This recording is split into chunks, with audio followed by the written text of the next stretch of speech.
ಬೇಸಿಗೆ ಆರಂಭಕ್ಕೂ ಮೊದಲೇ ವಿಪರೀತ ಬಿಸಿಲು ಜನರನ್ನ ಸುಡೋಕೆ ಶುರು ಮಾಡಿದೆ. ಇದೆಷ್ಟು ಸ್ಯಾಂಪಲ್ ಅಷ್ಟೇ, ಪಿಕ್ಚರ್ ಅಬೀಬಿ ಬಾಕಿ ಹೇ ಅನ್ನುತ್ತಿದೆ ಹವಾಮಾನ ಇಲಾಖೆ. ಮಾರ್ಚ್ ಏಪ್ರಿಲ್ನಲ್ಲಿ ವಾತಾವರಣ ಹೇಗಿರುತ್ತೆ, ಆರೋಗ್ಯ ಕಾಪಾಡಿಕೊಳ್ಳುವ ಬಗ್ಗೆ ಎಚ್ಚರಿಕೆಯನ್ನು ನೀಡಲಾಗಿದೆ.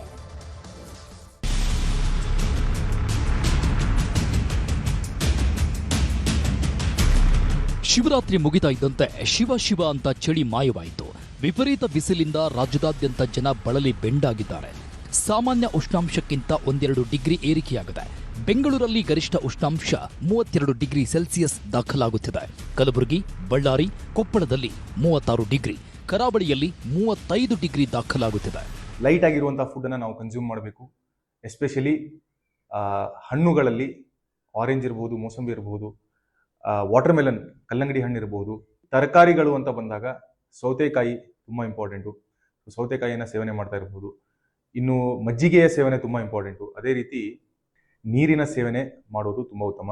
ಅರೌಂಡ್ 2ರಿಂದ 3 ಗ್ಲಾಸ್ ಅಷ್ಟು ನೀರಿನ ಸೇವನೆ ಸ್ವಲ್ಪ 15-20 ನಿಮಿಷ ಗ್ಯಾಪ್ನಲ್ಲಿ ಮಾಡ್ತಾ ಇದ್ರೆ ತುಂಬ ಒಳ್ಳೆಯದು.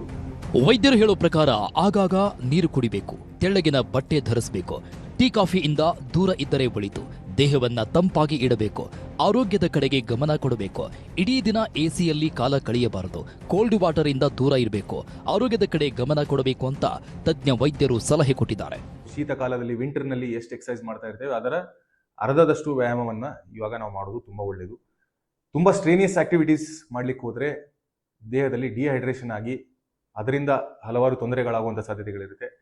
ಬಟ್ಟೆಯನ್ನು ಧರಿಸುವಾಗ ಲೂಸ್ ಆಗಿರುವಂಥದ್ದು ಆ್ಯಂಡ್ ಕಂಪ್ಲೀಟ್ ಕವರ್ ಆಗುವ ಹಾಗೆ ಕಾಟನ್ ಬಟ್ಟೆಗಳನ್ನು ಧರಿಸುವುದು ತುಂಬ ಒಳ್ಳೆಯದು.